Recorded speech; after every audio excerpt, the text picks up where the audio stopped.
And after 11 long years, India, the dominant side of the last decade, has finally won the T20 World Cup.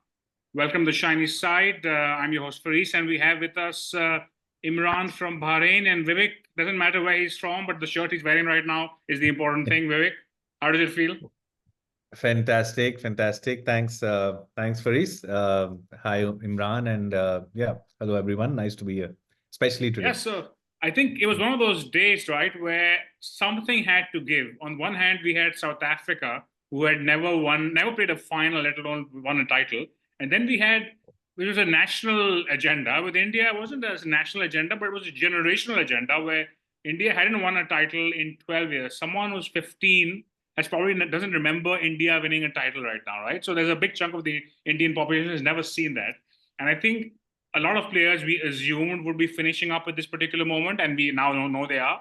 So I think it was, again, a generational moment, a moment where guys like possibly the best Indian players ever to take the field, some of them to actually get that title, the one which they can call their own, guys like Kohli and Rohit. So Imran, incredible, I guess, occasion it was, right, before it even started, and then that's how it played out. Definitely. I mean, this is huge. This is huge for especially the likes of Rohit, Kohli, right?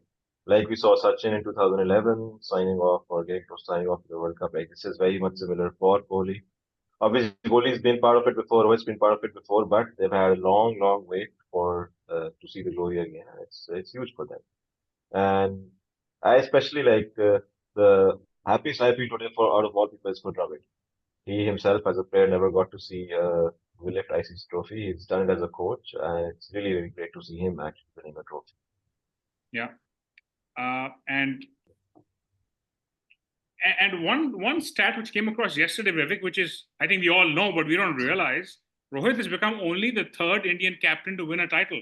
So every single title has either been Kapil or Dhoni's won the rest. So he's actually only the third Indian captain in 70 plus years of Indian history to win an ICC title, which is a massive badge of honor in India, I imagine. Yeah.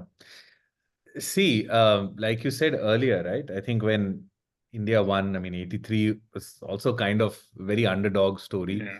And they had a few good years after that. And then largely we were struggling on the international scene. And then it was there were only the solo stories, right, of Sachin and then later the other batsmen and all that. Then, of course, Dhoni's period came, 2007, 11, 13. And after that, nothing.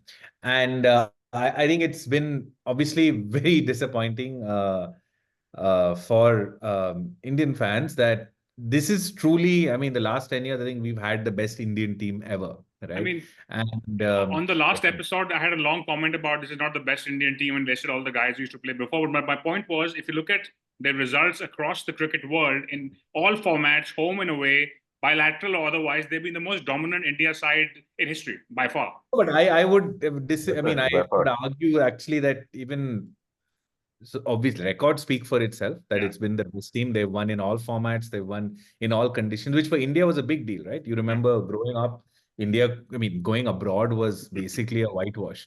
So all of that has changed, right? And this was just that even in ICC tournaments, they've historically been at the semi-final, I think, pretty much every tournament for the last 10 years. And finals a few times, about at least 6 of them I can remember, 4, 5 to 6 at least, and we've fallen short, right? So from that point of view, it would obviously be really sad. And I get obviously South Africa has its own story, that's true as well, and I think that's going to hurt and all of that. In the only thing I think, if you look at poetic justice, I think for India, it specifically this batch of people, right, which would be really thinking something's weird. Even in the last 12 months, they reached the final of the Test Championship, the one-day tournament, and now this, and in all of them topping the table. In the last 6 years, it's generally been like that. No, just crawled into the last 4, and then we've been some other results. This happened, so I think this will pave the way for this next generation to really take over. There are a lot of talent here, but these little mental things have to be crossed, and I think that's hopefully what we are seeing is, at least from an Indian point of view, that this unveils a new era of more explosive, more talented players with a lot more, confidence as well. I think before we get into today's game, right? This is something I mentioned to Imran on the last show. But I saw a video a couple of days ago of Rohit sitting down after the semi-final looking emotional. And they had a contrast with him after the Adelaide semi. And in that moment, I was like, man, I really hope this guy gets to win the title. But at the same time, I also thought about the South African guys who've been in the same slot, right? If I start counting guys like McMillan, Donald, John T. Rhodes, Hansi Cronje, Lance Klusener, Herschel Gibbs, Sean Pollock, Graham Smith, A.B. de Villiers, Dale Steyn, some of the best cricketers we've seen in our lives, right? They've been there. They've been incredibly close. And I guess they were all hoping for a bit of closure today, and they haven't received it. Imran, what's your take on the South African sentiment right now? Yeah, I mean, of course, it's heartbreaking for them. They've had faced many heartbreaks over the past, and they were very close today. Like with 30 runs to get, 30 balls to go, Klassen and Miller there. It seemed like they had it in their hands, and the jinx was going to be broken. So they were very close, and to lose from there, it's obviously definitely heartbreaking for them. I'm going to sound like a history teacher, but in '99, when Cronje came to the presentation at the semi-final, he had tears in his eyes, and he said, "I guess it doesn't get any closer than this, right?" So you almost have the same feeling about this one, right? 30 of 30 doesn't get any closer. In a final, absolutely. Yeah.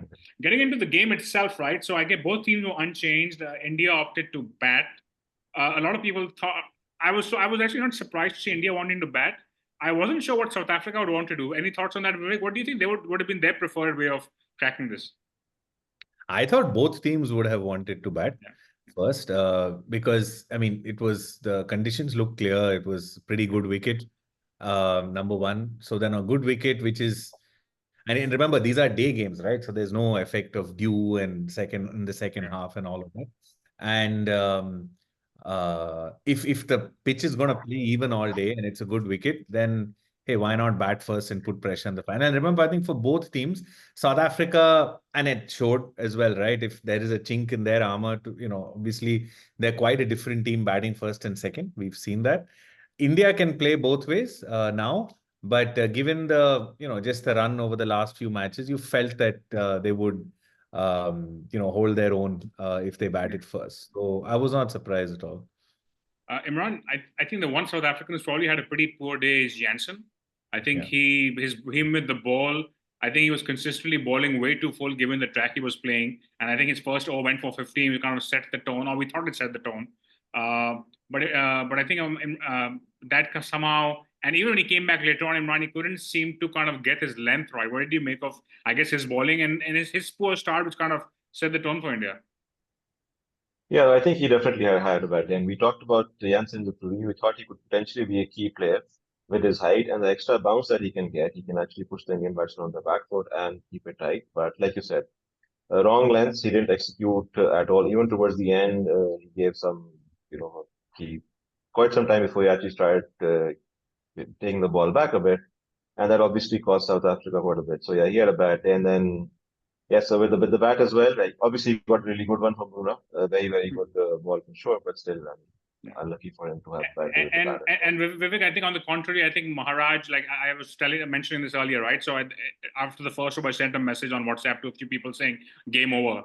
Not saying in whose favor. A lot of people assumed I meant in South Africa's favor, because by the time they said it, Maharaj had a couple of wickets. So Maharaj, I think again, like a big pressure, big game, bowling to the supposed best side against spin, coming in and getting those 2 wickets at that time was massive, I thought.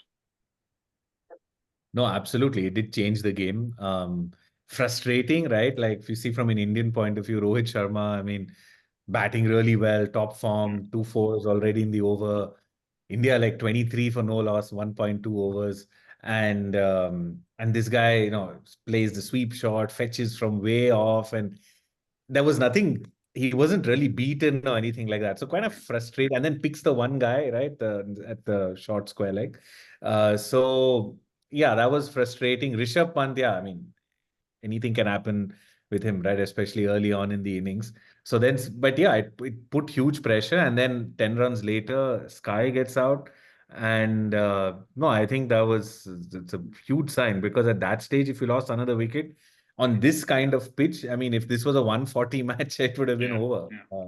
And I think here we have to talk about what for me was maybe the most significant contribution of the day.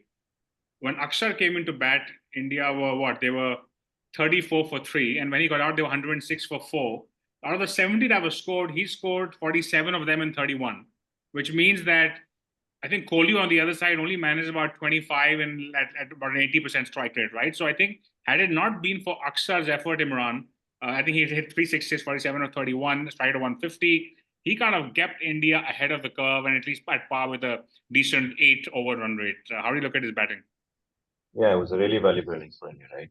We saw India doing it before, just sending him up the order after they lost a couple of wickets because they wanted to keep Dubey, Pandya, the likes for the back end of the innings, and really, really vital innings. I think this was the point at which Kohli, after his fast start, actually decided that he needed to back through, and he actually played like the old Kohli, right? The ankle Kohli innings, and which worked out really well for them. But I think he had decided that he's going to back through and he's going to let the others back around him. And Axar took up that role or that challenge perfect. And the way he got, I think, 47 or 30 odd balls, really, really good inning. And that definitely put India well on course for that 150, 160 plus total. In the end, they actually managed to get more. But when Axar got out, you thought that, okay, India was well on course for getting 160 here, which is going to be a very good total. Yeah, because when he came in, right, there was a proper panic. Anything could have happened. But Vivek, I think segueing into perhaps the man of the day, if you want to call it that, I think Virat Kohli's knock, and this is something I sent you a message about, and Nasser Hussain said this on TV, right? He said, did Kohli play a genius knock or was it a flawed knock? You will not know till the end of the day. And I guess given how it ended, it's a genius knock. But what did you make of his batting, especially given how he's been batting all along in the entire tournament? No, I mean, I think first of all, I don't think it was a genius knock. Neither do I think it's a flawed knock. I think it was just what was needed at the time. And like Imran said, I mean, he clearly decided he will bat through, and all the other guys will bat around him. To be honest, I don't think it's entirely. I don't think he's a runaway man of the match for me, right? Yeah. And but I also don't think, and that's a good sign in this new Indian team, right? And especially in this tournament, that today also there are at least 4 people you could say are man of the match, right? And that's how it should be. So I think Virat Kohli played his piece of the puzzle, but it won't have worked if Axar Patel didn't play the innings, if Dubey's cameo didn't work, if the other guys also at the end. So it would have fallen. And those guys couldn't have played if we kept losing wickets, right? And we didn't have Virat Kohli here. So it was just hand in hand, great teamwork to me. That's what it's funny what you said, right? Because I think what the best indicator of this is if you look at the top run scorers, the top wicket takers, you won't see too many Indians in the top 5. If anything, Arshdeep is, I think, the highest wicket taker, and he's not even one of the best 3 bowlers of India for me in this tournament, right? But he's one of the highest wicket taker, actually. That just shows you the kind of tournament they've had. I guess coming on to, so I think once India got one, I mean, Imran and I did the preview, Vivek, and we said if India bat first and they score 160, that's going to be enough. And because again, South Africa with all of given this is the World Cup final with all of the history, but given South Africa's batting, Imran, I thought Bumrah bowled the ball of the day, Imran, firstly to Hendricks. I think it was a brilliant ball to get him out. And at 12 for 2, I thought South Africa were really struggling. But then this guy called Stubbs, Imran, walks in, who it seemed like no one had told him about the history of South Africa and that they meant to choke, right? That's just how he played, I thought. Yeah. I think, first of all, masterstroke from Akram really, sending Stubbs out to bat at 4. He kept Miller, that allowed him to hold Miller and Klassen back, and we saw Miller and Klassen almost took the game away from India. So masterstroke really sending Stubbs in. And he has a big reputation on the South African domestic circuit, and that's why he was in the side. And like you said, he played with no pressure. Obviously, young guy has not been part of the team before, so obviously has not experienced all of those past heartbreaks and tragedies. But he played completely no pressure, and he, along with de Kock, really put the game back on track, and that's what allowed South Africa to come back into the game. So a really, really good knock from him.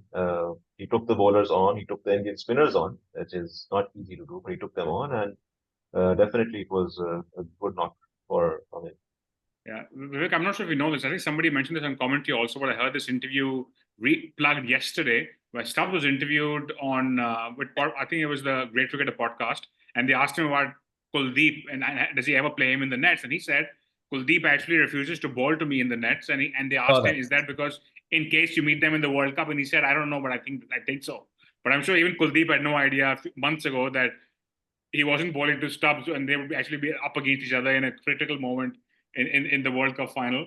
But again, South Africa's batting, I thought Klaasen's batting today was possibly one of the best batting I've seen anyone pull off in the World Cup, given how fluent he looked. And especially, Vivek, I mean, obviously we know what Klaasen is capable of, but if you look at his in the series so far in the World Cup, his strike rate was actually 110 across the tournament. So I think playing in New York and it was part of it, sure, but it seemed like he wasn't at his best. But today he really seemed to turn it on, and I think he almost won it for them while he was at it.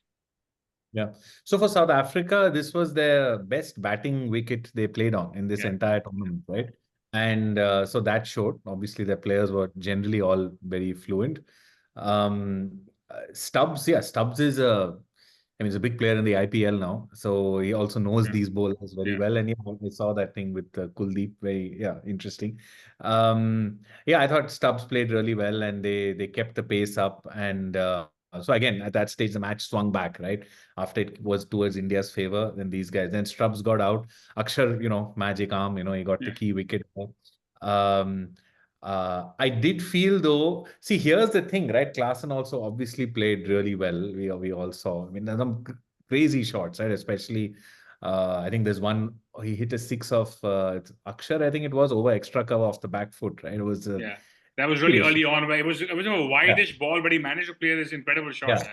That's I mean, something else, right? So but here's this thing. I mean, I did notice this, and maybe seeing it optimistically as an Indian fan, right? That there was a lot of swinging and heaving, right? And de Kock, I mean, and here's the interesting thing. We would say Kohli, that knock, was on the borderline, right? Was it too slow? And then he picked it. Kohli's strike rate was about 130, just under that, right? And it was more than de Kock's, for instance, right? So if you take South Africa's innings and you leave out obviously class. I think it's also, a phase-wise thing, right? Because Kohli had 15 in the first over. And from there, he slowed down. With de Kock, he probably was the other way around to some extent, True. Yeah, exactly.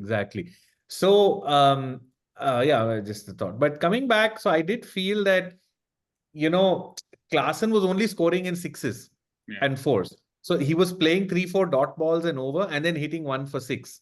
So you kind of always feel that you can have a chance. At that stage, it's when a team is just, without taking risks, without hitting the ball in the air, unless they absolutely have to, they're able to score 2 and 3 and 2 and 4 and get 8-10 runs and over with, one boundary and all that, and then a few singles in it, then you're really out of the game, So, though, of course, I mean, that approach, because he with that 24-run over of Axar, which was the highest scoring over on both sides, obviously he did turn the till, but somehow South Africa didn't take it forward. I already know Imran's opinion on the Vivek, but at that moment, at the end of that Axar over, did you believe that Rohit left Bumrah for too late? I did think that that when after Axar bowled that over, obviously, why did that happen? But here's what I thought: the spinners weren't effective, right? Because the pitch didn't offer much to these guys, and Klaasen plays spin really well. So and he was anyways knocking them over the park, right? So it was, I think what Rohit Sharma was thinking was that he had to get this Axar over done. And at that stage, the required run rate was hovering around 9 to 10. And it had been like that throughout, right? So he may have thought that Axar bowls this over, the required run rate will still be 9 to 10. And then at least I have in the next 5 overs, 2 Bumrah, and then with Arshdeep and Hardik, I'll finish. But of course, so I think it was the right decision. I don't think he obviously wasn't expecting, nobody expected that 24 runs will go off that over. But I think probably Klaasen figured that this was the last over of spin he was going to get, and he went for it. So it was great cat and mouse game. And so I think at that stage, I don't think Rohit could have really pulled him earlier. Because just imagine if Bumrah had bowled that over, then you would have had Axar for one of those last overs, and that could have gone horribly wrong, right? So I think it was the right call. Too close for comfort, obviously, but at that stage, I don't think there was anything else to do. Imran Bumrah's getting all the plaudits, right? But I think Hardik's role here with the ball was key. In fact, he's the one who actually got Klaasen after Bumrah bowled that economical over. He's the one who got Klaasen and eventually Miller as well. So, what do you make of his bowling? Yeah, definitely. Hardik bowled 2 key overs, right? So obviously he came in and he bowled, I think, there was the 16th, 17th over, if I'm not mistaken, when he got Klaasen. And it was interesting, right? This comes after an injury break.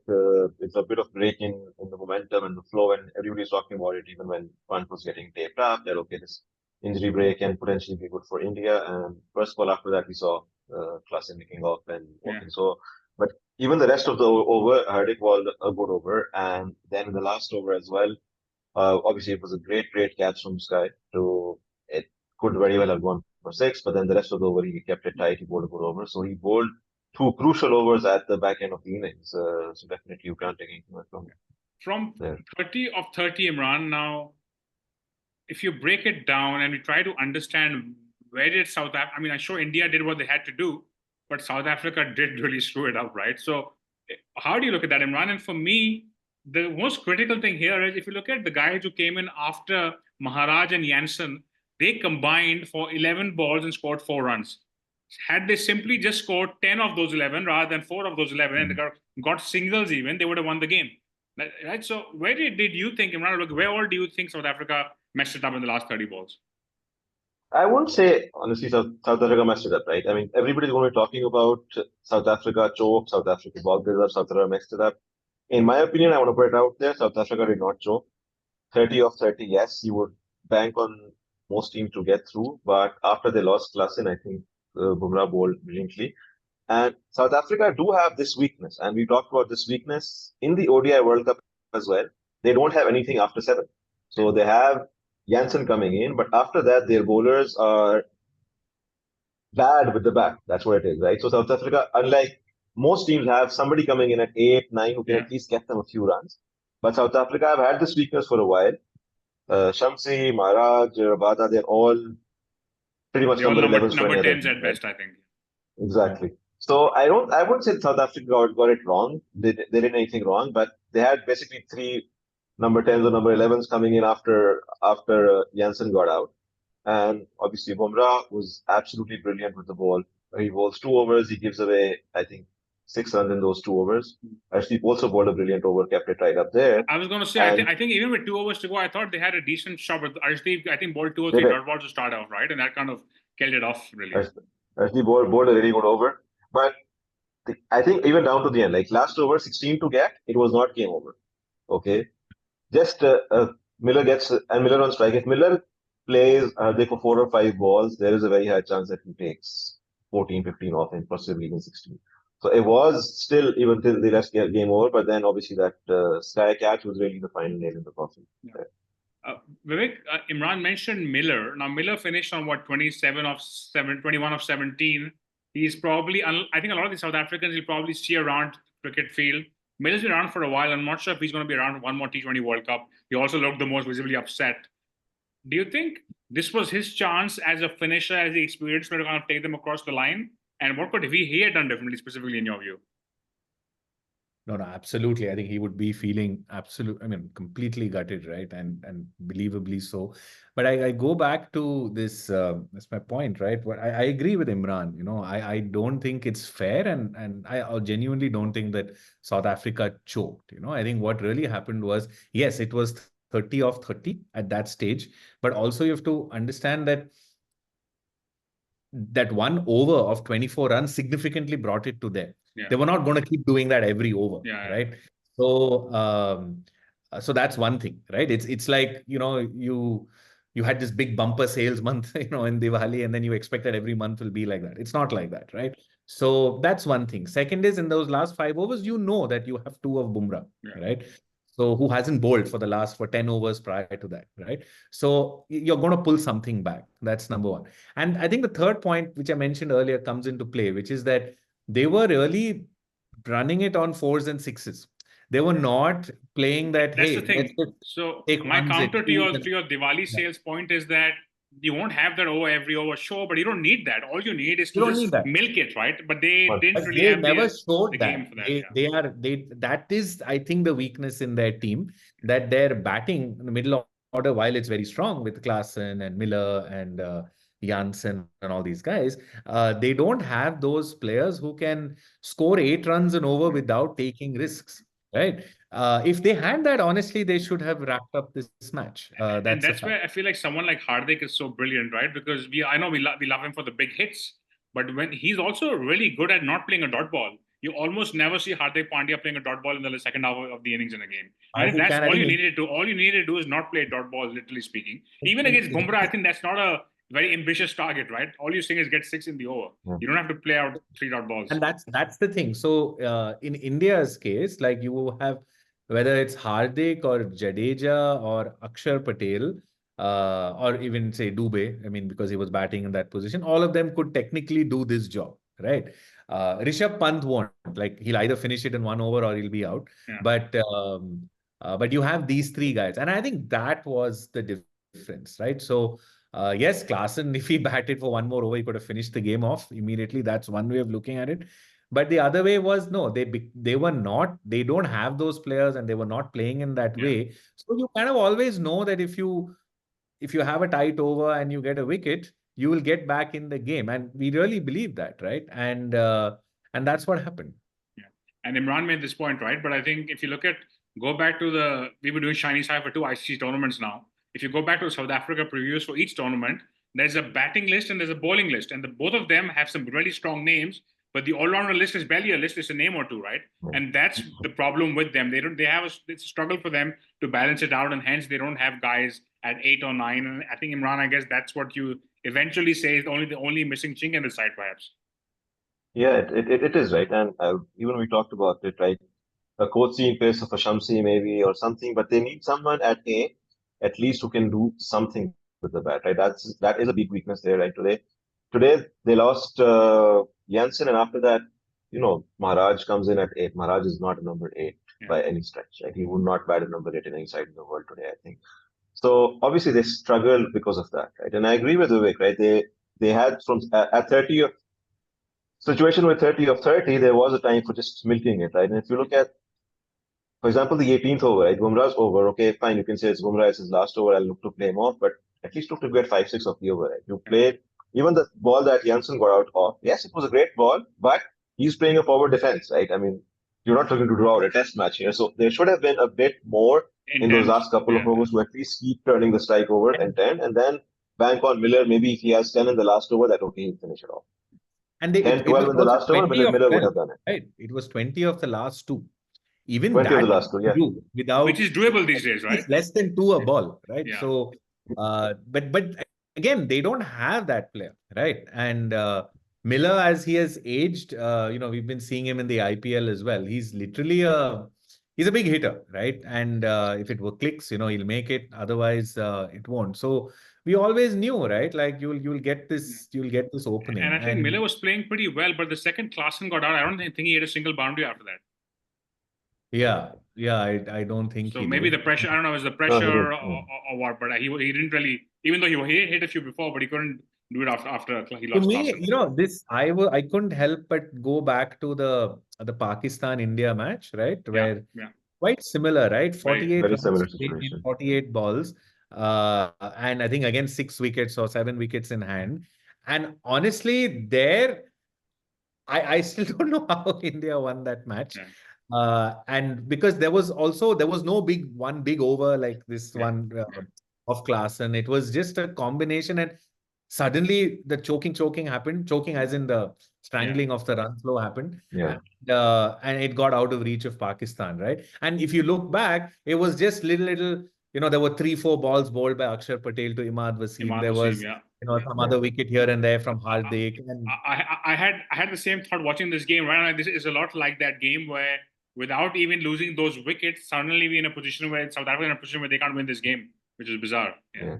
No, and why? Because the way, because Pakistan, the batsmen are a little more traditional, right? So in a situation like this, they can score these runs without taking risks. Yeah. Right.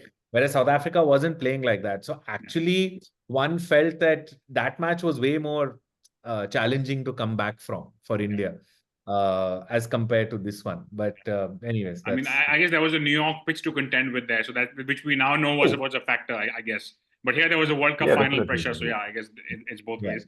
But I guess Virat Kohli, Vivek, he's actually said there's an open secret in my last T20 tournament. I'm not sure if that means he will no longer play ODIs either. I'm guessing he won't, but I don't think we have a definite answer on that. So, any thoughts about that? Do we know anything about that? No idea. I think it was a lot of pressure at the back end as well. I'm sure, and I guess he kind of had to do it. And I believe him that he would He's have going done to it do it anyway, anyway. regardless of the outcome of the match and regardless of how he performed. I think it makes sense, to be Yeah, of honest, course. right? I mean, Virat Kohli is one of the great players of the game, not just for India. But in the T20 format, the way it's moving forward, and if you think of the next World Cup 2 years from now, yeah, I mean, India has a lot of other resources, right, who are playing in this modern way. And like he said, it's time for the new generation. Makes a lot of sense. And so, yeah, I mean, hats off to him. We all know what he has achieved. And so, yeah, nice that, fine, little bit of poetic justice on the finale, I guess, for him that he could perform. In fact, there's one stat on Cricinfo I read. Today's he scored 75, right, in 56 or something like that. So all of the previous matches, he has scored 75. He doubled his tally in the final. A new first for Kohli. Yeah, exactly. Imran, the thing is, I would have thought after this tournament, given if you look at the fitness levels, if anyone can continue bat playing, it's actually Kohli, not Rohit, right? So possible, Imran, that Rohit may also be calling it a day, especially now that he's won the World Cup at some point. I think it's very much possible. I think at least for T20 cricket, I think most likely there's a very high chance this is Rohit's last tournament as well. I think Kohli at least, and maybe Rohit as well, probably play ODIs for a while, at least go on to the Champions Trophy next year. I mean, I Try was to going get to one say, more. given the Champions Trophy is meant to be in Pakistan, and if India is coming, I would love for Kohli and Rohit to be here to see them in person. I mean, I haven't, for sure. I'm not in Pakistan though, but anyway. But it's a lot of ifs there. But yeah, so I think they'd probably want to stick around till the Champions Trophy and try to get one or more piece of BCCI silverware may want to before they get retire. some new blood in and try that and see how it is, right? Because Champions Trophy is a relatively less priority tournament, especially when you won one tournament right now, I guess. True. That's true. But yeah, I think there's a very high chance that Rohit will call it a day from T20 International as well. And on a slightly lighter note, I'm not sure if you guys caught the ceremony, but I thought the ICC chairman did well to get his hands on the trophy for a second, because Shah was not letting go at all. And he was hanging on to the trophy. And yeah, that was interesting. Quite I thought he was the ICC chairman was meant to be handing the trophy over, but it seemed like I think he won the trophy. I think Shah had the energy of a desi uncle at a wedding, right? Like just trying to be enthusiastic and but I guess he's excited as well. Vivek, any final thoughts? No, just it's lovely to see the emotion on the players, and I've been following this for a long time, and myself feel very happy, and for a lot of people here, that at the end of the day, I personally believe, and I think for a lot of us, whether India won or not, this team will go down for me as the best period of time India has had in cricket, right? I mean, in terms of the consistency, all formats, and we don't know whether it's a beginning of a like a streak of success, or whether this is the streak, right? We don't know that yet. Who knows? We don't know, right? Our time will only tell, right? But the point is that in these years, what has also happened is the bench strength and the processes, the fitness, everything has massively gone, right? I mean, India 10, 12 years ago didn't have the kind of fitness that it has today. It's probably the fittest team in the world. I mean, like rivals anybody in Australia or South Africa, or maybe even better in certain things. So a lot of things have changed, but the one missing mark was this. And for the players, obviously, it matters a lot. And so it's nice. And after that wound of Ahmedabad, I think which you were there in person for, of course. So I was there wearing the same T-shirt in person. So when I started doubting the T-shirt when after that class and over, and like, shit, from how did this happen? But okay, we just held on to it. So I think this very I think it's a lot of joy that this team has brought either ways, regardless of the outcome. And it's just nice that they have this little feather on their cap as well. You know, as a neutral, I didn't have too much skin in this game. I think like most neutrals, I was rooting more for South Africa than India, them being the underdog. Having said that, I think I'm incredibly happy for a lot of the Indian guys, especially guys like Rohit, Kohli, and Dravid, right? Because these are guys who you would want them to win a title, given what they've done for the cricket world. By the way, one thing we completely I missed asking about is that catch, David Miller catch to get him out right in the end, right? At that moment, having that level of brilliance to actually execute something like that was just exceptional, I thought. Imran, your thoughts on that? It was absolutely unbelievable, like amazing, right? As you said, that moment, I was amazed. Like, how can you have the composure, the presence of mind? He was so calm. He just calmly flicks it over. He literally walks back in, grabs it, and just unbelievable, right? And that really was. I mean, obviously, up until then, we talked about Bumrah bowling well and all of that, but imagine that goes for 6. It's very much game on for South Africa. It's 5 balls, 10 runs to get.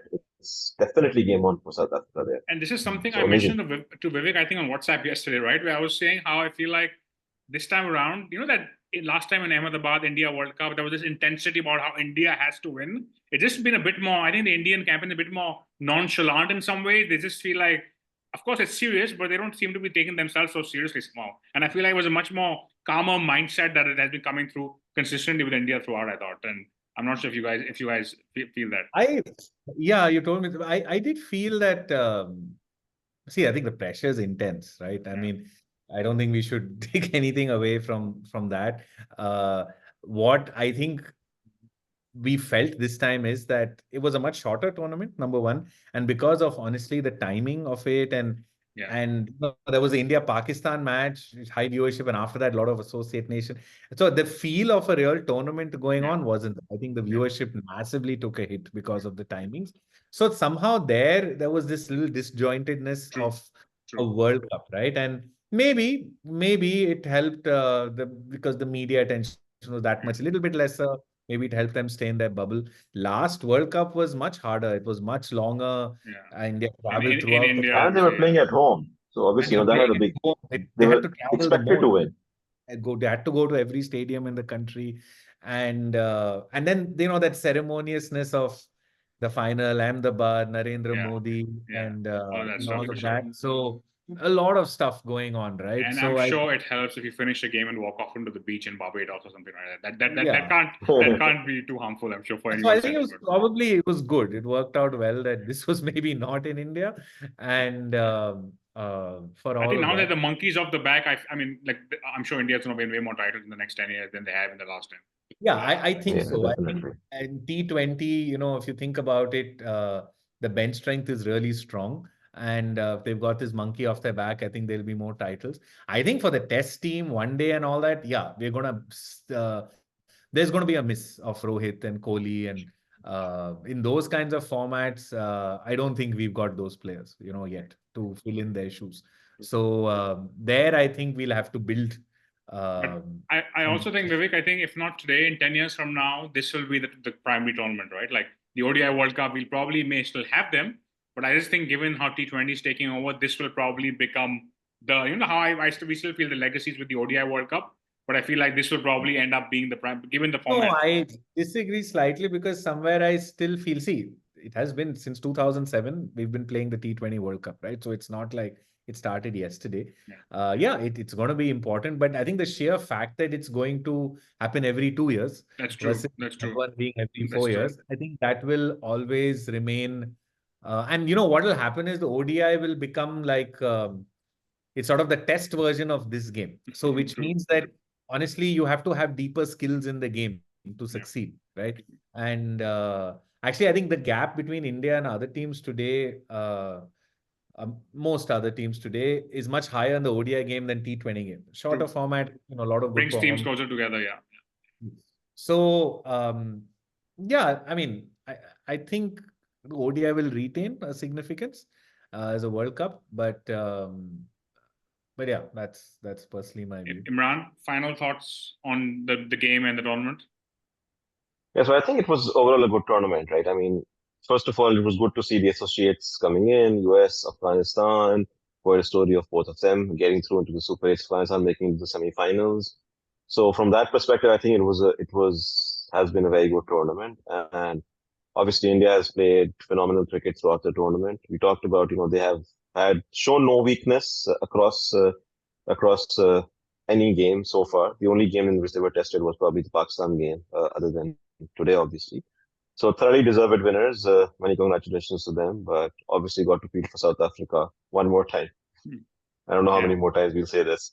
Hopefully the next one. Now they at least crossed the semi-final barrier. Exactly. Yeah. And also, I think from a tournament format point of view, I like the whole idea of having 20 teams. I think that's the future.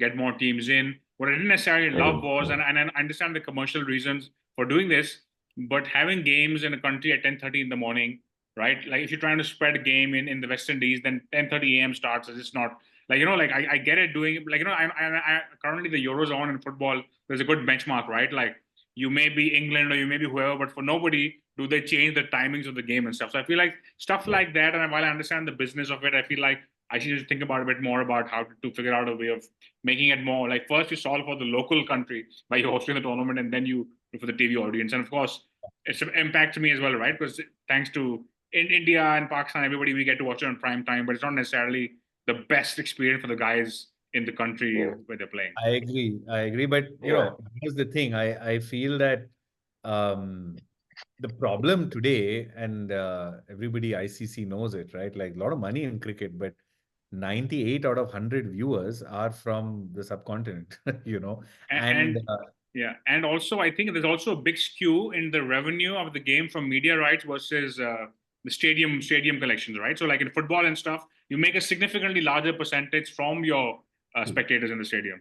So if 98 out of 100 is here, now the problem is the fact that they're doing this tournament with associate nations in a place like the US is already indicative of the fact that they're trying to expand the viewership of the sport. So which is great. So they could have easily done this tournament in a cricket country, right? South Africa or India or England or wherever, right? Australia and all that. But they chose to do it there because they are trying to spread the sport. So that's a good thing. Yeah, I mean, I guess they would have just taken too much of it on the revenue. And they still did, to be honest, on this one, right? It did not work out. If you see the viewership for most matches, it wasn't great at all. So they have faced that consequence. As someone who generally watches most cricket games, I don't think I've only seen 2 games which were 5:30 a.m. starts for me this time around, right? So I barely caught any of those games, right? So it's just been, I guess, and that's true for a lot of people in our part of the world. So that happened, and it should be irrespective of which country has the most viewers and all that. But I guess they're trying to break that, and by doing all of these, it's a chicken and egg, right? Like, which one do you do first? Like, I guess, that's essentially it. So, but no, I agree. I think with Imran, I think it was, besides all of this stuff, I think we shouldn't forget this is probably the most memorable period for Afghanistan. I think it's amazing. Yes. And again, very deservedly in the top 4, not like just some fluke and all that. And barely a surprise also. I would even say like, it's not even an upset, right? They just, you can't say it's an upset anymore. They beat Australia. It's not at all. So I mean, Afghanistan's got 2 batsmen in the top 5 run scorers. They've got the highest wicket taker in the tournament. So, it's a pretty impressive, very impressive performance for them also. Bad for them. They were probably just so emotionally drained and they couldn't put up a show in the semi-final. Those are the things they have to work on, but very good for them. And obviously, I mean, just to your point, Faris, I mean, the fact that US did so well, made it to the Super 8, for sure that would have had an impact on the followership of the game there, right?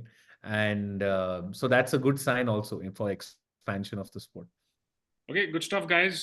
Thank you for being on, both of you, and for your contributions across the tournament.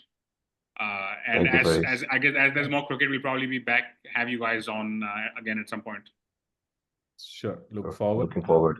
Okay, good stuff. Those of you watching, if you have a view on what you think West South Africa lost it, anything about today's game, please leave a comment.